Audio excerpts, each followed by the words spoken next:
যখনই ছোটোবেলায় মন খারাপ হতো আর বাবাকে বলতাম যে বাবা ভীষণ মনটা খারাপ, কোনো কিছু ভাল লাগছে না, বাবা তখনই বলতো নিজেকে কাজের মধ্যে ব্যস্ত রাখো। আর বলতো যে অলস মস্তিষ্ক শয়তানের বাসা। মানে তোমার মাথা যদি খালি থাকে তখন তোমার কুচিন্তা আসবে, আর কুচিন্তা থেকেই তোমার খারাপ লাগাগুলো আসবে, আর তুমি তত বেশি চিন্তা করবে।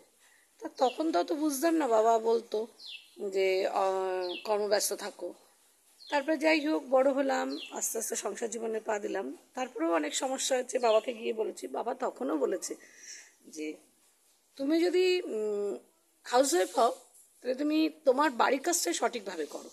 যেভাবে তুমি তোমার কর্ম স্থানে নিজেকে পরিপাটিভাবে কাজ করো, নিজেকে টান টান রেখে কাজ করো এবং পারদর্শিতার সঙ্গে সব কিছু করো, ঠিক তোমার বাড়িটাকেও সেইভাবে তুমি চেষ্টা করবে সেই রকম পরিপাটি থেকে পরিপাটিভাবে তোমার সংসারটাকে মেনটেন করা। তা চেষ্টা করতাম, কিন্তু মাঝে মাঝে হাঁপিয়ে উঠতাম। তা ইদানিং শরীরটা খারাপ হওয়ার পর দেখছি যে সব জায়গাতেই খুব ডিপ্রেস লাগছে, সংসার বলুন অফিস বলুন সব জায়গায়। কিন্তু বারবার বাবার ওই একটা কথাই মনে করছি যে নিজেকে কর্মব্যস্ত রাখো, নিজেকে পারদর্শিতার সঙ্গে এগিয়ে নিয়ে যাও, চেষ্টা করো, ঠিক পারবে।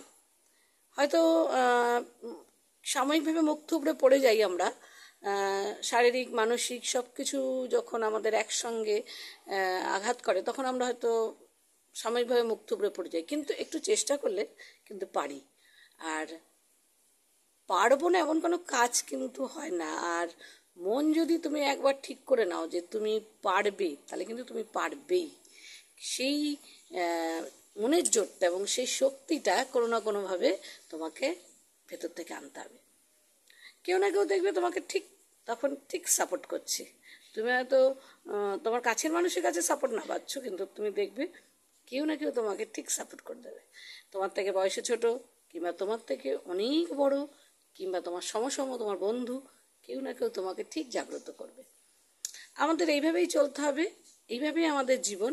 হ্যাঁ, কর্ম না করলে কিন্তু কিছু হবে না, সে তুমি যাই করো, অফিস করো, বাড়ি করো, যাই করো, কর্ম তোমায় করতে হবে। অলস মস্তিষ্ক শয়তানের বাসা, এটা কিন্তু পারফেক্ট বাবা বলে গেছে। এখন ভাবি, যখন একটু চিন্তা করি তখন দেখি শুধু অভিযোগ আর অভিমানগুলোই আসে, ভালো কিছু আসে না। যাই হোক, এইটুকুনি ছিল আমার বলা, পরে আবার দেখা হবে, কথা হবে, চলো টাটা।